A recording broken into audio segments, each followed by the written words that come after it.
আসসালামু আলাইকুম everyone, welcome back to my YouTube channel and Facebook page. আজকে একটি অন্য রকমের ভিডিও নিয়ে আসলাম আপনাদের মাঝে। আজকে কোনো রাইড শেয়ারিং এর ভিডিও না। আজকের ভিডিওটা হচ্ছে কয়েকদিন আগে আমার একটা শর্ট ভিডিওতে দেখছেন আমরা একটা হিরো এক্সট্রিম 125R যে বাইকটা ওইটা ক্রয় করি, সেটারই একটা শর্ট রিভিউ দিব আপনাদের মাঝে, সেই জন্য নিয়ে আসলাম। এই হচ্ছে যে সেই বাইক, দেখেন একদম নিউ একটা বাইক। এটা হচ্ছে আপনার মাত্র 275 কিলো চলা বাইকটা ছিল যখন আমরা নিছি, আর এখন মনে হয় 300 প্লাস চলতেছে আর কি। তো আসলে এই বাইকটা বলতে পারেন একদমই নতুন বাইক, সেকেন্ড হ্যান্ড দামে পাইছে, আরো সাথে 2 বছরের রেজিস্ট্রেশন করা। আসলে যে লোকটার বাইক, উনি আমাদের পরিচিত এক বড় ভাই। তো উনি আসলে বাইকটা ওনার অপারেশন হওয়ার কারণে বাইকটা সেল করে দেয়। তো আমাকে বলছিল আর কি বাইকটা নেয়ার জন্য।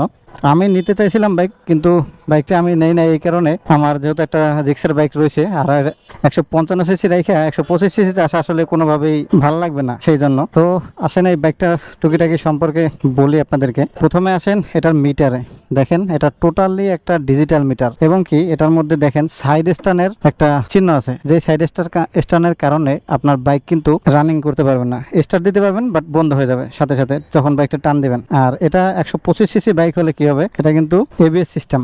আর এই যে সাসপেনশন গুলো দেখতেছেন, এটা কিন্তু 125 সিসির বাইকের মধ্যে যে সাসপেনশন গুলো থাকে তার থেকে একটু মোটা। আর সামনে টায়ার ইউজ করা হয়েছে 90/90, আর পিছনে দেওয়া হয়েছে 120। 125 সিসি বাইকেও মানে কত মোটা একটা টায়ার ইউজ করা হয়েছে দুইটা। আরেকটা জিনিস দেখাই আপনাদেরকে, এই সুইচ গুলো সাধারণত আমার ব্যক্তিগতভাবে ভালো লাগে নাই, কারণ সাধারণত আমরা বাইক চালানোর সময় এখানে মাঝখানে ধইরা আমরা করি। তো যখন আমি বামে ইন্ডিকেটরটা দিয়ে যাবো, দেখেন আমি কিন্তু বামে আনতে পারতেছি না। আমি দেখলাম যে সুইচের দিক থেকে আমার ব্যক্তিগতভাবে এই প্রবলেমটা। তারপরে এই একটা যেমন সুইচ দেখেন, অফ অন এবং স্টার্ট, মানে তিনোটা একটার মধ্যে দিয়ে দিয়েছে। আর একটু উপরে দেওয়া উচিত ছিল অফ অনটা, আর এখানে আলাদা একটা সুইচ দিলে ভালো হইতো আরো বেশি। আর এটা ট্যাঙ্ক ফুয়েল ক্যাপাসিটি 10 লিটার মাত্র। তো কোম্পানি ক্লেম করতেছে এই বাইকটা নাকি আপনি 60 প্লাস মাইলেজ পাবেন। 60 প্লাসও যদি না হয় আপনি 50 তো পাবেন। আর এটা কিন্তু এফআই ইঞ্জিন, 125 সিসি বাইকের মধ্যে এফআই ইঞ্জিন। চিন্তা করেন 5 স্টকের একটা গিয়ার বক্স লাগানো এটার মধ্যে। এখানে গিয়ার ইন্ডিকেটর আছে, তারপরে এই যে এবিএস শো করতেছে। এবিএস শো করার কারণ হচ্ছে আমি বাইকটা মিনিমাম 10 স্পিডে উঠাইলে তখন মানে এবিএস এর এটা থাকবে না।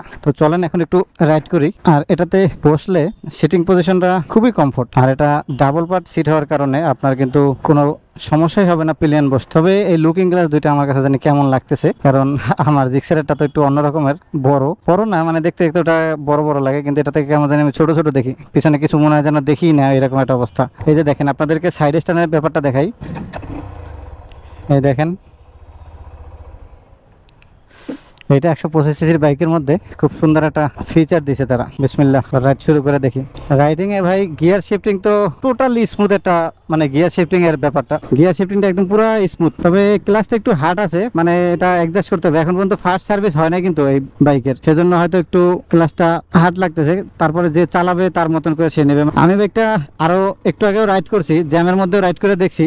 জ্যামের মধ্যে আপনি চিপা চাপা দিয়ে ভালোই যাওয়া যায়, কোনো সমস্যা হয় না। তবে সমস্যা যেটা আমি ফেস করছি সেটা হচ্ছে, হয়তো নতুন অবস্থায় এটা আমার জন্য হইতেছে, ক্লাসের সাথে অ্যাডজাস্ট না হলে স্টার্ট বন্ধ হয়ে যাইতেছে, এমন অবস্থা। কিন্তু এই সুইচের ফিনিশিং গুলা ভাই একটুকু ভালো লাগে নাই।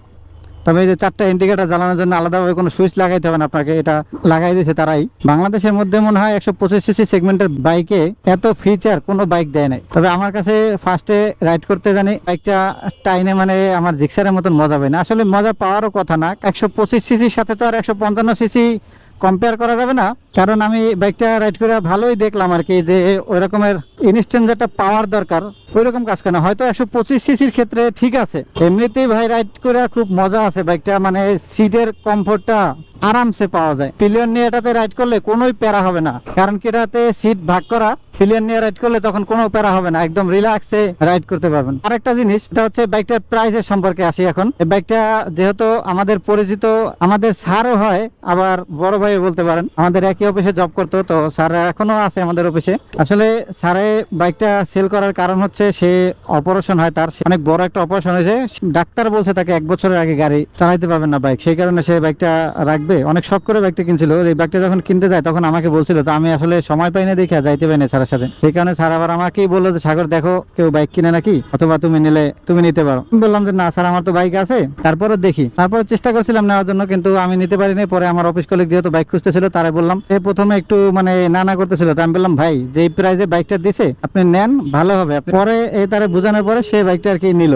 যাক, এই বাইকটা আমরা স্যারের কাছ থেকে নিয়েছি 1,53,000 টাকায়। নাম ট্রান্সফার কিন্তু এখনো হয় নাই, এখনো তার নামই আছে। হয়তো কয়েকদিনের মধ্যে নাম ট্রান্সফারটা করে ফেলবে, কারণ যেহেতু এত টাকা দিয়ে বাইক কেনার পরে নাম ট্রান্সফার আসলে করা উচিত, যার বাইক তার নামে নেওয়া উচিত। কারণ রাস্তাঘাটে ঢাকা শহরে খুবই সমস্যা যদি সার্জেন ধরে। এখন আমাকে ধরলেই আমি কি বলবো, হয়তো আমি বলতে পারবো যে আমি রিভিউ করার জন্য নিয়ে আসছি বা এই করছি, ছাড়তে পারে অথবা নাও ছাড়তে পারে, বলা যায় না। আর এই বাইকটা কিনলে আপনার মাইলেজটা ভালো পাওয়া যাবে, এটা কনফার্ম, যেহেতু এফআই ইঞ্জিন।